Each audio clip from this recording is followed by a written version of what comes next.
নাৰিকলটো এতিয়া আমি ৰঙা পৰালৈকে ভাজিলোঁ, অলপ অলপ ৰঙা হৈছে।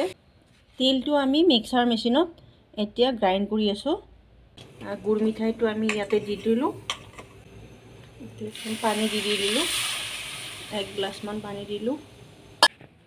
এতিয়া আমি গুড় মিঠাইখিনি যে পকাইছিলোঁ, তাৰপিছত এতিয়া ইয়াতে তিল ঢালি দিলোঁ, দি দৰে নহয় তেতিয়ালৈকে পগাই থাকিব লাগিব। এতিয়া অকণমান নিমখ দিব লাগিব, তেতিয়া অলপ সোৱাদটো ভাল হয়।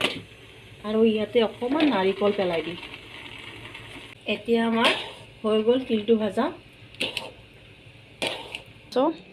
এতিয়া আমি বাহিৰত বনাম। এতিয়া আৰম্ভ কৰিলোঁ।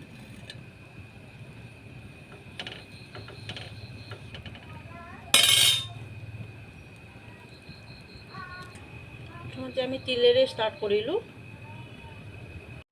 দিছোঁ, তিলৰবিলাক শেষ হ'ল।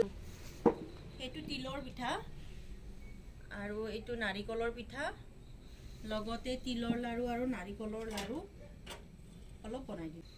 হাই গাইজ, এতিয়া মানে পিঠা সমাপ্ত কৰিলোঁ, আৰু কেনেকুৱা হৈছে কমেণ্ট কৰি জনাবচোন বাৰু।